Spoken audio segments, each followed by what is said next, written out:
भविष्यवाणी भी करता था, अच्छे किरदार के बारे में देखा है।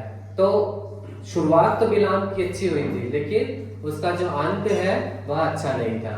तो बाइबल में बहुत सारे ऐसे किरदार भी हैं जो जिनकी शुरुआत तो अच्छी हुई है बट अंत जो है अच्छा नहीं। उसमें से एक हो गया अपने इस गिनती के बुक में से बिलाम। और भी बहुत लोग हैं ना, शाऊल का हो गया, समसोन के बारे में हम देखते हैं कि शुरुआत तो इन्होंने अच्छी की, लेकिन आगे कहीं ना कहीं जाकर ये भटक जाते हैं, अपने उसमें से विश्वास से खो जाते हैं। तो बिलाम के बारे में हम देखें कि बिलाम किस रीति से भटक जाता है। जब वो वहां पर जाते हैं और बोलता है, तो वह बोलता है कि मैं जो है यहोवा से बात करूंगा आज रात को, देखते हैं वह क्या बोलता है, उसके हिसाब से मैं तुमको आंसर दूंगा कहता है। बिलाम जो है उस हाकिमों से, जो मुआबी हाकिम रहते हैं, जो बालाक द्वारा भेजा गया रहता है। तो बिलाम क्या करता है कि मैं यहोवा से बात करूंगा करके, तो यहोवा से वह बात करता है। तो यहोवा कहता है कि तू इनके साथ मत जा, और मतलब वो तो मेरी प्रजा है, इसराइल को मेरे आशीर्वाद दिया हुआ प्रजा है, उसके पास तो मत जा, क्योंकि वो आशीर्वादित है ऑलरेडी,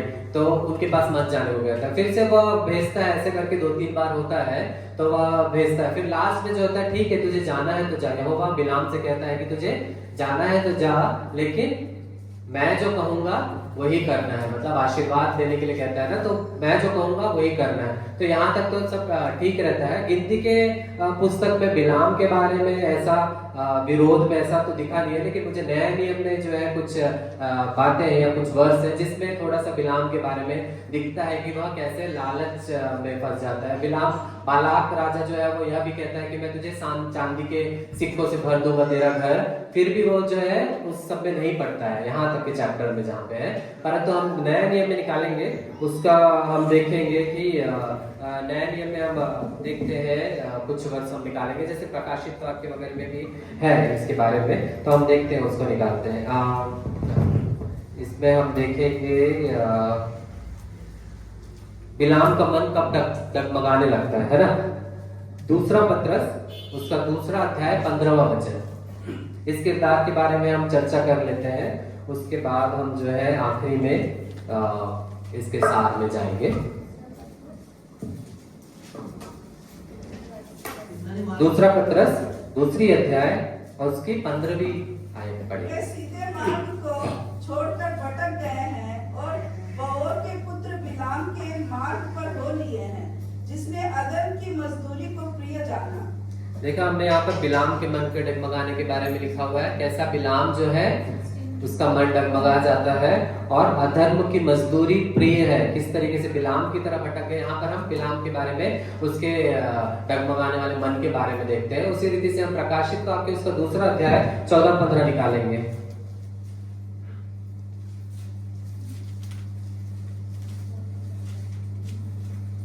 पर तुझे तेरे विरुद्ध कुछ बातें कहनी है, क्योंकि तेरे यहाँ कुछ ऐसे हैं जो बिलाम की शिक्षा को मानते हैं, जिसने बालाक को इजरायलियों के आगे ठोकर का कारण रखना सिखाया कि वे मृत्यु पर चढ़ाई गई वस्तुएं खाएं और वे विचार करें। तो यहाँ पर हम देखें बिलाम जो रहता है वह जाते जाते वह चला तो जाता है, मतलब वो जब भी कोशिश करता है, बालाक जो रहता है ना वह 3 बार प्रयास करता है, 3 अलग अलग पर्वतों पर ले जाकर जो है प्रयास करता है, 3 बार जो है प्रयास करता है कि तू इसराइली प्रजा को बिलाम को बोलता है इसराइली प्रजा को श्राप देना, लेकिन वो जब भी वो बोलता है उसके मुंह से आशीर्वाद के वचन ही निकलते हैं, क्योंकि वह इसराइली प्रजा ऑलरेडी परमेश्वर के विश्वास से जो है या फिर उसके आशीर्वाद से परिपूर्ण थी। इसलिए 3 बार की कोशिश जो है उसकी नाकाम होती है। उन पर्वतों का नाम क्या क्या है?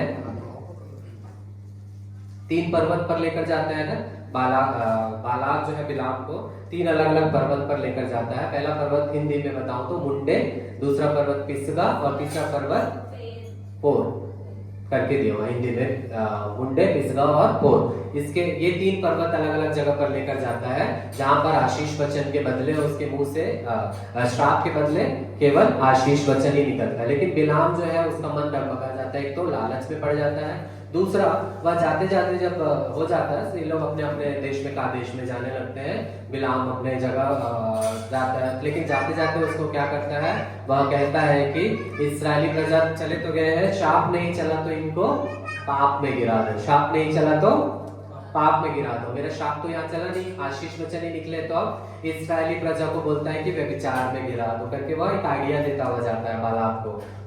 इस्राएली प्रजा को पाप में गिरा देंगे तो परमेश्वर जो उनको नष्ट कर देगा जो सैनिक है, और इस तरीके से उनकी हार हो जाएगी करके। तो अगले अध्याय में हम वही देखते हैं, बिलाम जो है उसको पाप में गिराने की बात करता है। उस अध्याय को भी हम निकाले, यहूदा 1:11।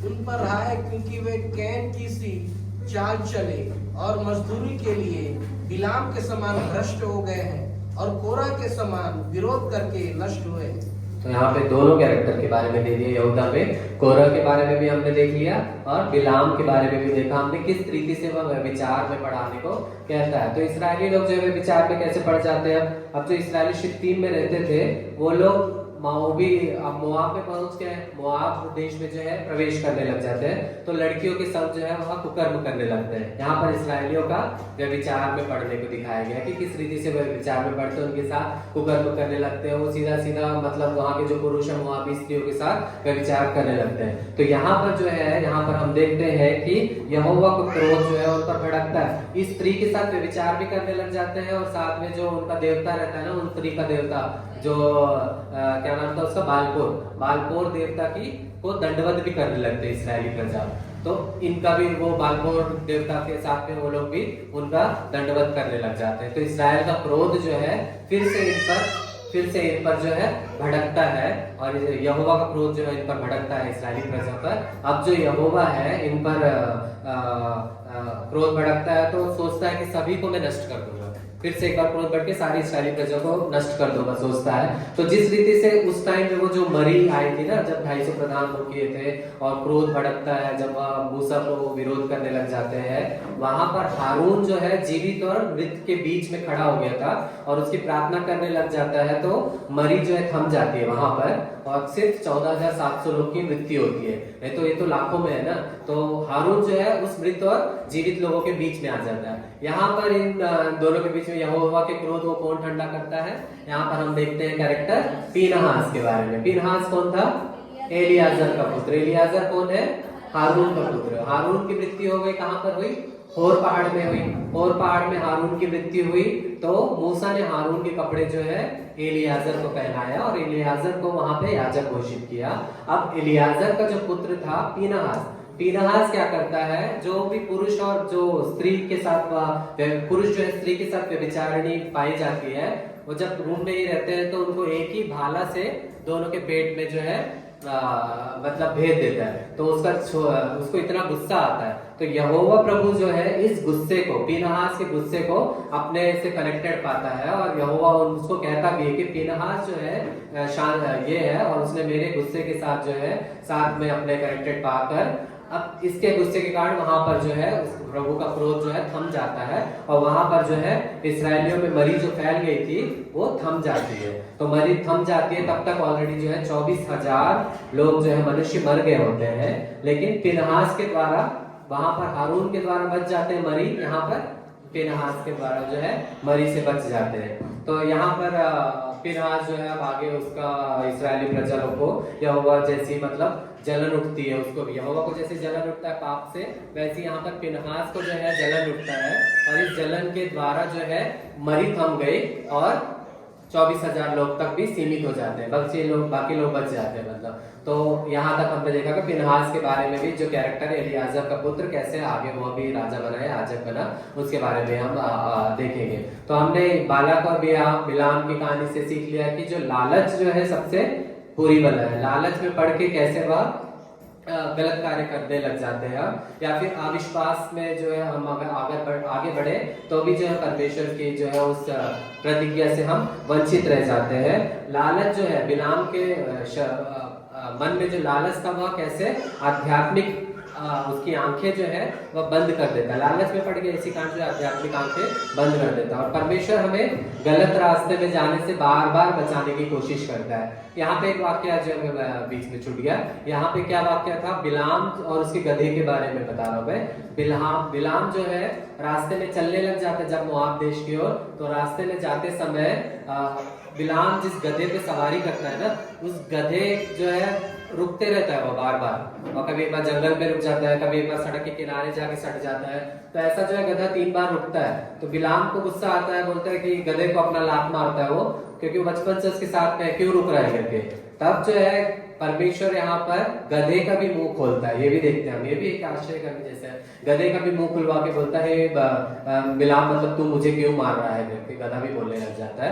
तो परमेश्वर जो है गलत मार्ग में जाने से भी हमें रोकता है। यह शिक्षा हम ले सकते हैं, लालच में नहीं जाना है, गलत मार्ग में नहीं जाना है, इसकी शिक्षा हम यहाँ पर देखते हैं। फिर जो है गधा क्यों रुक जाता है एक्चुअल में? परमेश्वर क्योंकि उसको उस देश में जाने से रोकता है, अपने स्वर्गदूत को भेजता है। स्वर्गदूत को जंगल में भेजता है, नंगी तलवार लेके आता है कि बिलाम को खत्म कर दो। बिलाम को खत्म करने के लिए लेके आता है। तो हम देखते हैं कि गधा जो है उसको स्वर्गदूत दिखते रहता है, परंतु बिलाम की आंखें तो लालच से भरी हुई है, तो उसकी आंखें को स्वर्गदूत नहीं दिखता। जब उसकी आंखें खुलती है, जब वह गधा अपना खुद से बोलने लगता है, तब उसकी आंखें खुलती है, तब वह स्वर्गदूत को देखता है, तब वह माफी मांगता है स्वर्गदूत से कि मैं तुझे नहीं देख पाया। तो यह जो है आध्यात्मिक आंखों को लालच जो है बंद कर देता है और परमेश्वर में गलत मार्ग में जाने से रोकता है। बाहरी जीवन तो हमारा अच्छा रह सकता है, बाहरी दिखने में हम सब बढ़िया तरीके से दिखते हैं। बाहरी जीवन में बिलाम भी अच्छा दिख रहा था, अच्छी भविष्यवाणियां करता था, अच्छा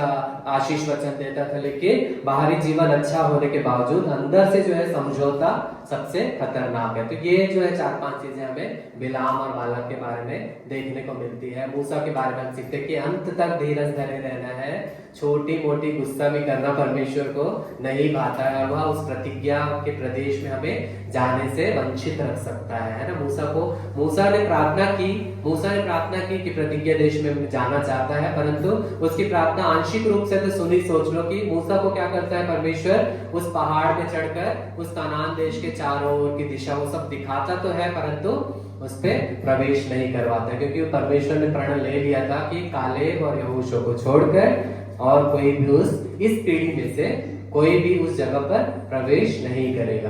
तो यह एक जो है परमेश्वर की प्रतिज्ञा होती है यहाँ पर। और हम देखते हैं कि प्रतिज्ञा आगे के अध्यायों में जो है 26 से 31 पूरा, उसमें 36 में जो परमेश्वर की प्रतिज्ञा के देश में कैसा प्रवेश होता है। मुख्य एक है 26 चैप्टर में कि इस्राएलियों की अगली पीढ़ी की पुनर्जनगणना होती है। इस पुनर्जनगणना के हिसाब से ही चैप्टर का नाम गिनती पड़ा है। कब होती है पुनर्जनगणना? जो दूसरी जनगणना होती है उसके बारे में कहीं पे अगर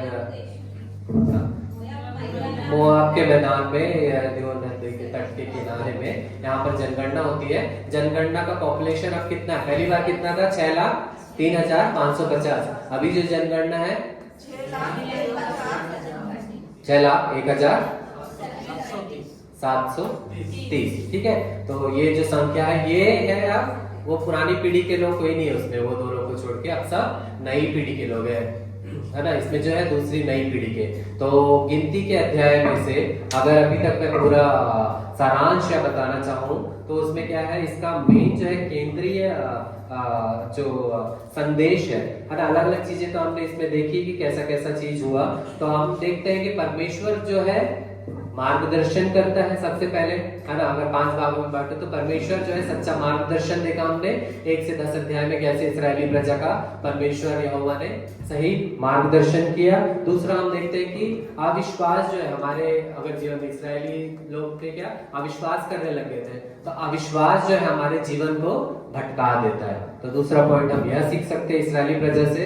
तीसरा पॉइंट हम देखते हैं कि आज्ञाकारिता जो है आशीष और आगे बढ़ाती है। आज्ञाकारिता, अगर परमेश्वर की हम आज्ञा को माने तो हमें जो है आशीष से परिपूर्ण कर देगा परमेश्वर। और जो आज्ञा माना था, तो कुछ राजाओं के जो है उन्होंने जो है राजाओं से भी विजय प्राप्त की थी। जब वो आज्ञा को उल्लंघन करने लग गए, व्यभिचार में पड़ गए, लालच में पड़ गए, तो वो धीरे धीरे वो परमेश्वर की आशीषों को खोते चले गए। और इस अध्याय में हमने चौथी बात यह भी देखी गिनती में कि परमेश्वर जो है बहुत ही अनुग्रहकारी और आशीष देने वाला तो है, साथ में दंड भी देने वाला है। तो हमें बहुत ही बचकर, बहुत ही विचार में ना पड़े, पाप में ना पड़े, लालच में ना पड़े। और भी बहुत सारे ऐसे किरदार है जो शुरुआत में तो अच्छे थे, लेकिन अंत में जो है आके खराब हो गए। बिलाम हो गया, शमूएल हो गया, शिमयोन हो गया, शाऊल हो गया, ऐसे लोग।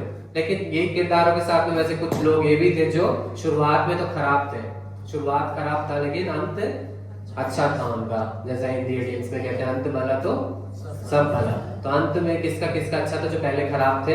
बहुत सारे ऐसे चेलों में भी हम देखें तो पौलुस हो गया, मत्ती हो गया, और जक्कई है इसका अच्छा उदाहरण कि हे जक्कई जग उतरा, आज मैं तेरे घर पे भोजन करूंगा, तू मेरे साथ। उसको आशीष दे देता है। तब तक वो चुंगी लेने वाला है, पापी है, घोर पापी। उसके बाद जो है परमेश्वर आशीष देता है। और एक है जो जिसने एकदम अंतिम मृत्यु की अवस्था में जो है परमेश्वर का वरदान पाया। क्रूस पे जो डाकू रहता है वह भी जो है स्टार्टिंग तो सब बहुत खराब था, इसी कारण उसको इतनी बड़ी सजा मिली। उस टाइम में इतनी बड़ी सजा मतलब घोर पापी लोग को ही मिलता था। तो क्रूस पर होने के बावजूद उसने शुरुआत में इतने पाप किए होंगे, लेकिन अंत में जो है परमेश्वर की कृपा को वह देख लेता है। तो वह जो है स्वर्ग के राज्य का उसका मतलब यीशु मसीह कहता है कि आज ही तुम मेरे साथ स्वर्ग लोक में होगा। तो ऐसे भी कुछ किरदार हैं। तो हमें किस रीति से चलना चाहिए? हमें कैसा रहना चाहिए? सोचते हैं आपकी शुरुआत अच्छा रहे और अंत में खराब रहे, या खराब करते रहे आखिरी में दिखाएंगे, आखिरी में एक बार जो है किस रीति से चलना चाहिए? उस क्रूस के डाकू को देखकर तो हमें शिक्षा नहीं लेनी चाहिए कि चलो हम भी पाप करते हैं, आखिरी दिन देखा जाएगा, मरने से पहले जो है चार धाम अपने में नहीं है परमेश्वर की जो है उसके वचन में पढ़ेंगे। जब 60 साल के हो जाएंगे तब तक तो अपना जीवन जो है बढ़िया जीते हैं। तो ऐसा भी नहीं है, क्योंकि उस टाइम पे तो उसको कोई बाइबल नहीं था, परमेश्वर को जाना नहीं था। यीशु मसीह को पहली बार वो अपने बाजू में देखता है और तभी वह जो है बदल जाता है। लेकिन अपने में तो बचपन से जो है पैदा हुए हैं, तब से जो है हम मसीही है, हम जानते हैं ये जीता जागता जो है हमारे पास ये जो है पवित्र ग्रंथ बाइबल है जो हमें ये सब की शिक्षा पहले से ही सिखा रही है। तो अभी हमारे पास कोई चांस नहीं है कि पाप करते रहो और आखिरी में जो है सब पापों का क्षमा मांग लेंगे और हम जो है परमेश्वर के राज्य के अधिकारी हो जाएंगे। तो ऐसा भी नहीं है। और अंतिम में हम यह देखते हैं गिनती से कि परमेश्वर अपनी प्रतिज्ञाओं को पूरा भी करता है। अगर परमेश्वर हमसे किसी चीज की प्रतिज्ञा किया है तो वह हमें आशीष भी देगा, वह हमारी मांगों को जो है प्रतिज्ञा को जो है पूरा भी करेगा। हमने देखा ना उसकी प्रतिज्ञा थी कि मैं इस पीढ़ी को तो आगे नहीं बढ़ाऊंगा, लेकिन नई पीढ़ी जो है वह आगे के अध्याय में हम देखते हैं कि नई पीढ़ी जो है कनान देश है, ये जो है देश को है, जो प्रतिज्ञा देश है कनान देश को देखने पाती है। तो परमेश्वर हमारा दंड भी देता है, लेकिन प्रतिज्ञाओं को पूरा करने वाला परमेश्वर भी है। तो हमें यहाँ आज सोचने की जरूरत है कि परमेश्वर किस रीति से जो है इतने अद्भुत कार्य हमारे जीवन में करता है और वह जो हमें आगे चलाता है। तो हम भी चाहिए कि संपूर्ण पूर्ण निष्ठा से, संपूर्ण मन से और संपूर्ण अपनी आत्मा को जो है परमेश्वर के ऊपर छोड़े और परमेश्वर से जो है हम नित्य प्रतिदिन प्रार्थना करें और उस देश के अधिकारी होने के लिए, उस राज्य के अधिकारी होने के लिए हम आशा करें कि हम ऐसे अच्छे कार्य करें और अच्छे सीख जो है सीखे। तो इसमें भी सीखने लायक बहुत सारी चीजें हमें मिली हैं। तो आशा करता हूँ कि जो भी आप इसमें जो थोड़ा थोड़ा वर्णन किया होगा वह सब आप लोग उससे जो है थोड़ा सा जो है आप सीखने पाए होंगे। और मैं परमेश्वर का धन्यवाद करना चाहूँगा सबसे पहले कि परमेश्वर ने आज वचन जो है बांटने के लिए मुझे यह समय दिया है और मुझे इस लायक समझा। और मैं इसी रीति से चर्च कमेटी और स्पेशली इसराइल मामा का भी धन्यवाद करना चाहूँगा। जब भी प्रकाश ब्रदर नहीं रहते हैं तो सबसे पहले या एक दो ऊपर के दो कॉल्स में मुझे भी करते हैं वो कि आप मेरा वचन बताओगे तो अच्छा रहेगा, तो उनका भी मैं धन्यवाद करना चाहूँगा। और धन्यवाद के सिलसिले में अगर जा ही रहा हूँ तो मैं अपने स्पेशली अपने जो मेरे से जुड़े हुए स्त्रियाँ हैं उनका भी मुख्य रूप से धन्यवाद करना चाहूँगा। बचपन से तो हमारे साथ में मेरी बाइबल की विकिपीडिया या इंसाइक्लोपीडिया बोल लो, मेरी मम्मी जो हमेशा साथ में है और बाइबल के वचनों में आगे बढ़ाना और उसके बारे में, चाहे अभी तो मैं क्विज के लिए पढ़ रहा हूँ तो ये सब चीजें मेरे को याद है, लेकिन मम्मी का ऐसा है कि बाइबल में से कुछ भी पूछो बीच में से या आगे से पीछे से कोई भी डाउट हो तो मुझे गूगल में या विकिपीडिया या इसमें खोलने की जरूरत नहीं पड़ती है। वो पहले से ही उनके फटाक से जो है उनका डाउट क्लियर कर देती है, तो उनका बेशुक्रगुजार है। और साथ में जो है मम्मी से आगे बढ़े तो जो एक क्या बोला जाए सर्वगुण संपन्न जो है मुझे पत्नी भी दी है परमेश्वर ने। और अगर मम्मी एनसाइक्लोपीडिया है तो वह एक सोच ले चैट जीपीटी है मेरे लिए, बाइबल के लिए, बाइबल के वचनों को बताने के लिए चैट जीपीटी की तरह कुछ भी डाउट है, कुछ भी हो तो वह भी जो है दिव्या जो मेरी धर्मपत्नी है उससे भी मुझे काफी जो है अनुभव या सीखने का मौका मिलता है। तो उनका भी मैं शुक्रगुजार हूँ जो इन्होंने जो एक सारांश जो है मुझे थोड़ा सा बताया या मैं उनके साथ जो है सीख पाता हूँ, और धन्यवाद देना चाहूंगा फिर से परमेश्वर का। और इसी रीति से हम जो आगे बढ़े ऐसे सोचता हूँ, और अगले हफ्ते क्विज के लिए भी आप सबको मैं जो है पहले से ही शुभकामनाएं और ऑल द बेस्ट कहना चाहूंगा। जीतने के लिए नहीं है यह, परंतु हम इस रीति से जो है एक अध्याय को जो एक कठिन अध्याय में माना जाता है बाइबल में, गिनती नंबर्स, जैसे पास्टर ने अनाउंस किया तो हम सब पहले तो डर गए थोड़ा सा कि गिनती चैप्टर तो कैसा पढ़ा जाए, इसमें तो पूरे अंक ही होंगे, लेकिन पढ़ते पढ़ते ऐसा पाया मैंने भी कि बहुत सारी चीजें जो है हम इसमें सीख जाते हैं। तो हम सुख विलास में रहे फिर भी जो है प्रभु यीशु जो है हमें उनसे निकालता है बाहर। मैं इसी को एक गीत के रूप में एक चरण बस गाना चाहूंगा, जैसे कि हमेशा वचन अंतिम में थोड़ा सा चरण गा कर ही समाप्त करता हूँ। तो पूरा वचन जो हमेशा हिंदी में ही बांटता होता है, लेकिन तेलुगु लोग के लिए जो रहता है थोड़ा सा गीत की जो है पंक्ति समझ सकते हैं। तो हम जो है सुख विलास में हमेशा अपने आप को खो न दे, पर प्रभु जो है हमेशा जो है हमें बचाता है। तो इसी को थोड़ा सा गीत में गाए हम। सुखमुलंटू लोकमंटू नीतु वाक्यम मरचिति, नीतु सन्निधि विडचिति। सुखमुलंटू लोकमंटू नीदु वाक्यम रचिते, नीदु सन्निधि विरचिते। येसయ్యా प्रेम मूर्ति भया, कृतज्ञता స్తుతులు నీకు సమర్పించెదను। येसయ్యా प्रेम मूर्ति भया, कृतज्ञता స్తుతులు నీకు సమర్పించెదను। ఎంత మంచి కాపరి యేసే నా ఊపిరి, ఎంత మంచి కాపరి యేసే నా ఊపిరి। తప్పిపోయిన గొర్రె నేను వెదకి కనుగొన్నావయ్యా, నీ ప్రేమ చూపినావయ్యా। తప్పిపోయిన గొర్రె నేను వెదకి కనుగొన్నావయ్యా, నీ ప్రేమ చూపినావయ్యా। प्रेज़ द लॉर्ड, सभी को धन्यवाद।